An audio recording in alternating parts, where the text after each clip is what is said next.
Continuamos con el día número 3. Día número 3, no te quites. ¿Por qué? Porque hay bendición, hay palabra, Dios te va a hablar y esto se pone mejor. Hoy continuamos leyendo Primera de Timoteo, pero ahora en el capítulo número 3. Así que con tu Biblia, con tu libreta, vamos a pasar entonces a leer Primera de Timoteo capítulo 3. Y yo quiero recordarte que es bien importante que puedas tener contigo tu Biblia, tu libreta y cualquier cosa que Dios te esté hablando, cualquier cosa que Dios esté moviendo en ti, que tú la escribas y tú guardes esas promesas de parte de Dios en tu vida. Dice la palabra del Señor en 1 de Timoteo capítulo 3. Dice, palabra fiel, si alguno anhela obispado, buena obra desea.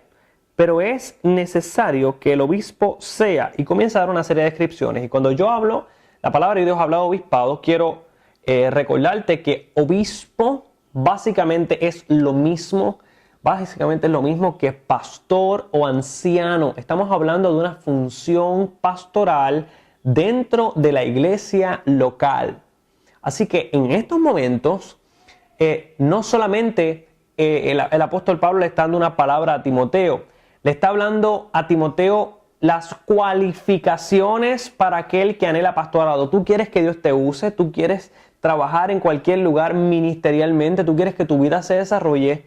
Estas palabras son para ti. Todo aquel que anhela obispado, todo aquel que anhela una función mayor que sea de bendición dentro de la iglesia local. Vamos a leer juntos lo que continúa diciendo. Y dice la palabra del Señor. Pero es necesario que el obispo sea irreprensible, marido de una sola mujer, sobrio, prudente, decoroso, hospedador y apto para enseñar, no dado al vino, no pendenciero, no codicioso de ganancias deshonestas, sino amable, apacible, no avaro, y chequéate esto, que gobierne bien su casa, que tenga a sus hijos en sujeción con toda honestidad.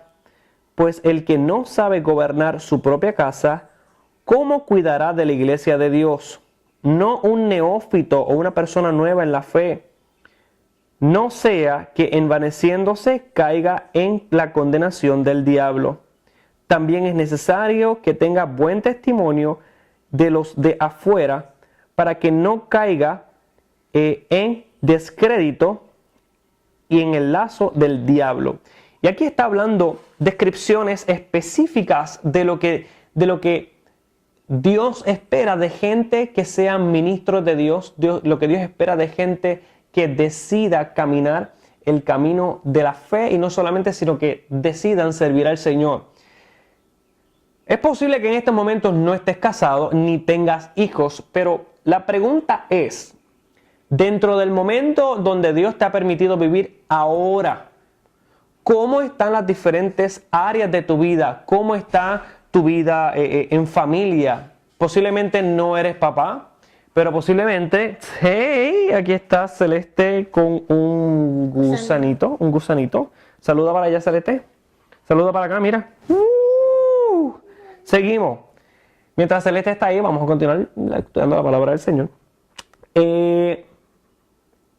Se me fue el hilo, pero vamos a continuar. Estábamos hablando de las cualificaciones. En la posición donde tú te encuentras actualmente, estás dando buen testimonio en tu casa, tu familia. Si no le sirve al Señor, está haciendo pie para que ellos sí conozcan al Señor. Y continuamos leyendo en el verso número 8. Los diáconos asimismo deben ser honestos, sin doblez, no dados a mucho vino, no codiciosos de ganancias deshonestas, que guarden el misterio de la fe con limpia conciencia. Estos también sean sometidos a prueba primero y entonces ejerzan diaconado si son irreprensibles. Así que está hablando específicamente de estos lugares, otros lugares de servicio, lo que hoy podemos ver como otros lugares de servicio, y que también hay unas cualificaciones que requieren verticalidad, no solamente pues porque quiero servir en algún lugar, sino que tú puedas hacerle testimonio en donde quiera que andes. Y dice entonces en el verso número 11, ¿verdad? Nos quedamos en el 11. También sean sometidos a prueba. Muy bien. Las mujeres asimismo sean honestas, no calumniadoras, no bochincheras, gracias, sino sobrias y fieles en todo. Los diáconos sean maridos de una sola mujer y que gobiernen bien a sus hijos y sus casas. Porque los que ejercen bien el diaconado ganan para sí un grado honroso y mucha confianza en la fe que es en Cristo Jesús. Ahora dice en el verso número 14, esto te escribo, aunque tengo la esperanza de ir y verte pronto, para que si tardo sepas cómo debes conducirte a la casa de Dios. Y ahora está hablándole literalmente un papá a un hijo, le está diciendo, posiblemente no te voy a ver tan pronto, yo quiero verte pronto, pero quiero enseñarte cómo debes de hablar, cómo debes de conducirte a los demás. Y dice ahí en la palabra del Señor, en el verso, en el 15 nos quedamos leyendo, cómo debes conducirte en la casa de Dios, que es la iglesia del Dios viviente, columna y baluarte de la verdad. Indiscutiblemente grande es el ministerio de la piedad. Y dice la palabra del Señor, y comienza a describir el ministerio de la piedad. Dice, Dios fue manifiesto en carne, justificado con el Espíritu. Y dice la palabra del Señor, visto de los ángeles, predicado a los gentiles, creído en el mundo, recibido ahora en gloria.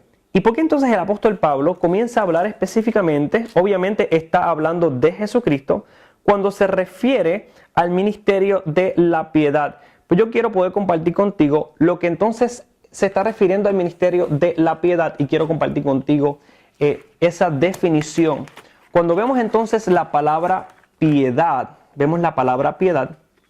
estoy llegando. ¿Qué significa entonces el ministerio de la piedad? Bueno, en cuanto al contenido de la piedad, lo describe bien como una expresión práctica de la fe en una vida de arrepentimiento. Una expresión práctica, o sea que no es teórico, o sea que no es meramente que yo he creído de boca para afuera, sino una expresión práctica en tu estilo de vida. De una vida de arrepentimiento. Dice, lucha contra la tentación y la mortificación del pecado, o sea que estás en contra de una vida de pecado, en hábitos de oración. Hábitos de oración, gratitud y reverente observancia de la cena del Señor, en el culto de la esperanza, el amor, la generosidad, el gozo, la disciplina,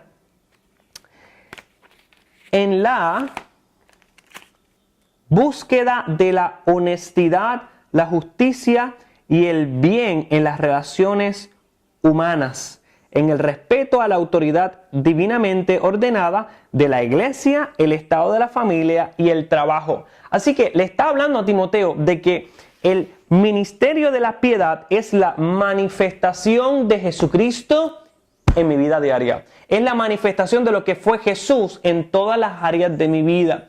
Así que con esto te dejo, por favor, anota en tu libreta cuál fue tu texto favorito, cuál fue la parte que más te gustó, cuál fue la parte que más te impactó. Compártelo en las redes sociales. Siempre acompáñalo el hashtag Kickoff2015 y hashtag Ministerio Red. Yo te veo mañana en el día número 4. No te quites. Si conoces a alguien que todavía no lo está leyendo, hostígalo para que sea de bendición para su vida y que lo leas contigo. Dios te bendiga.